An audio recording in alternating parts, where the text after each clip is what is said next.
یہ وہ وقت تھا جب حضرت داؤد علیہ السلام کے بیٹے حضرت سلیمان علیہ السلام جوانی کی طرف بڑھ رہے تھے۔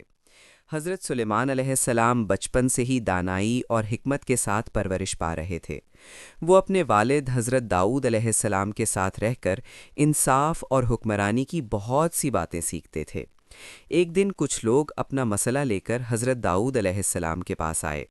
حضرت سلیمان علیہ السلام خاموشی سے ان کی باتیں سن رہے تھے اور غور کر رہے تھے۔ تب حضرت سلیمان علیہ السلام نے ایک حکمت بھرا مشورہ پیش کیا۔ حضرت داؤد علیہ السلام اپنے بیٹے کی دانائی دیکھ کر بہت خوش ہوئے۔ انہیں یقین ہو گیا کہ اللہ نے حضرت سلیمان علیہ السلام کو خاص حکمت عطا فرمائی ہے۔ وقت گزرتا گیا اور حضرت سلیمان علیہ السلام علم اور سمجھ میں بڑھتے گئے۔ وہ ہمیشہ اللہ کا شکر ادا کرتے تھے اور اپنے والد کی باتوں کو غور سے سنتے تھے۔ اللہ نے حضرت سلیمان علیہ السلام کو ایک خاص نعمت عطا فرمائی تھی۔ وہ پرندوں کی زبان بھی سمجھ سکتے تھے۔ جب پرندے آسمان میں اڑتے تو حضرت سلیمان علیہ السلام ان کی آوازوں کو سمجھ لیتے تھے۔ حضرت داؤد علیہ السلام اپنے بیٹے کو حکمت اور انصاف کی تعلیم دیتے تھے۔ وہ چاہتے تھے کہ حضرت سلیمان علیہ السلام ایک بہترین حکمران بنے۔ کچھ وقت کے بعد اللہ کے حکم سے حضرت سلیمان علیہ السلام کو ایک عظیم سلطنت عطا ہوئی۔ وہ نہ صرف ایک نبی تھے بلکہ ایک بہت بڑے بادشاہ بھی تھے۔ ان کی سلطنت بہت وسیع تھی اور اس میں انسانوں کے ساتھ ساتھ جنات اور پرندے بھی شامل تھے۔ اللہ کے حکم سے جنات حضرت سلیمان علیہ السلام کی خدمت کرتے تھے۔ وہ بڑے بڑے محل بناتے، شہر تعمیر کرتے اور مشکل کام انجام دیتے تھے۔ حضرت سلیمان علیہ السلام کی سلطنت میں ہر طرف نظم اور انصاف تھا۔ پرندے بھی ان کے لشکر کا حصہ تھے اور ہر پرندہ اپنے مقام پر موجود رہتا تھا۔ ایک دن حضرت سلیمان علیہ السلام نے دیکھا کہ پرندوں کے لشکر میں ایک پرندہ موجود نہیں ہے۔ یہ پرندہ ہدہد تھا۔ حضرت سلیمان علیہ السلام نے فرمایا کہ اگر ہدہد جلد واپس نہ آیا تو اس سے ضرور پوچھا جائے گا کہ وہ کہاں تھا۔ کچھ دیر بعد ہدہد تیزی سے اڑتا ہوا واپس آیا اور اس نے ایک حیران کن خبر سنائی۔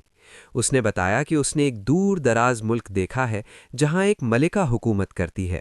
اس ملکہ کا نام ملکہ سبا تھا۔ اس کی قوم بہت طاقتور تھی اور اس کے پاس بڑی دولت بھی تھی، لیکن وہ لوگ اللہ کی عبادت کرنے کے بجائے سورج کی عبادت کرتے تھے۔ یہ سن کر حضرت سلیمان علیہ السلام نے فیصلہ کیا کہ انہیں اس قوم تک اللہ کا پیغام پہنچانا چاہیے۔ انہوں نے ایک خط لکھا جو اللہ کے نام سے شروع ہوتا تھا اور ہدہد کو حکم دیا کہ یہ خط ملکہ سبا تک پہنچا دے۔ ہدہد فوراً اڑ کر اس ملک کی طرف روانہ ہو گیا اور سیدھا ملکہ سبا کے محل تک پہنچ گیا۔ اس نے خط ملکہ سبا کے سامنے گرا دیا۔ ملکہ سبا نے خط اٹھایا اور اسے پڑھا۔ اس میں لکھا تھا کہ یہ خط حضرت سلیمان علیہ السلام کی طرف سے ہے اور اس میں اللہ کی عبادت کی دعوت دی گئی تھی۔ ملکہ سبا نے اپنے مشیروں کو بلایا اور ان سے مشورہ کیا۔ مشیروں نے کہا کہ ہم طاقتور ہیں اور جنگ بھی کر سکتے ہیں، لیکن ملکہ سبا ایک سمجھدار حکمران تھی۔ اس نے فیصلہ کیا کہ پہلے ہمیں دیکھنا چاہیے کہ حضرت سلیمان علیہ السلام کس قسم کے بادشاہ ہیں۔ اس نے فیصلہ کیا کہ وہ ایک قیمتی تحفہ بھیجے گی۔ چنانچہ ایک قافلہ قیمتی تحفوں کے ساتھ حضرت سلیمان علیہ السلام کی طرف روانہ کیا گیا۔ جب یہ قافلہ حضرت سلیمان علیہ السلام کے پاس پہنچا تو انہوں نے تحفہ قبول کرنے سے انکار کر دیا اور فرمایا کہ جو کچھ اللہ نے مجھے عطا کیا ہے وہ تمہارے تحفوں سے کہیں بہتر ہے۔ پھر حضرت سلیمان علیہ السلام نے پیغام بھیجا کہ ملکہ سبا خود آ کر ملاقات کرے۔ یہ سن کر ملکہ سبا نے خود جانے کا فیصلہ کیا اور ایک بڑے لشکر کے ساتھ روانہ ہوئی۔ جب حضرت سلیمان علیہ السلام کو معلوم ہوا کہ ملکہ سبا آ رہی ہے تو انہوں نے اپنے دربار میں موجود لوگوں سے پوچھا کہ تم میں سے کون ہے جو ملکہ سبا کے آنے سے پہلے اس کا تخت یہاں لا سکتا ہے؟ ایک طاقتور جن نے کہا کہ میں اسے کچھ ہی دیر میں لے آؤں گا، لیکن ایک اور شخص نے کہا کہ میں اسے پلک جھپکنے سے پہلے یہاں لا سکتا ہوں۔ اچانک ملکہ سبا کا تخت حضرت سلیمان علیہ السلام کے سامنے موجود تھا۔ یہ دیکھ کر سب لوگ حیران رہ گئے۔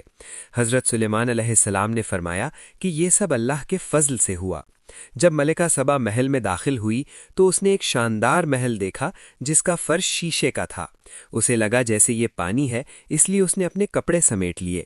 تب حضرت سلیمان علیہ السلام نے فرمایا کہ یہ پانی نہیں بلکہ شیشے کا فرش ہے۔ یہ دیکھ کر ملکہ سبا بہت متاثر ہوئی اور اسے سمجھ آ گیا کہ حضرت سلیمان علیہ السلام اللہ کے سچے نبی ہیں۔ تب ملکہ سبا نے کہا کہ میں نے اپنے اوپر ظلم کیا تھا اور اب میں حضرت سلیمان علیہ السلام کے ساتھ مل کر اللہ پر ایمان لاتی ہوں۔ یوں ملکہ سبا نے اللہ کو اپنا رب مان لیا اور حق کو قبول کر لیا۔ یہ سب حضرت سلیمان علیہ السلام کی حکمت اور اللہ کی قدرت کا عظیم معجزہ تھا۔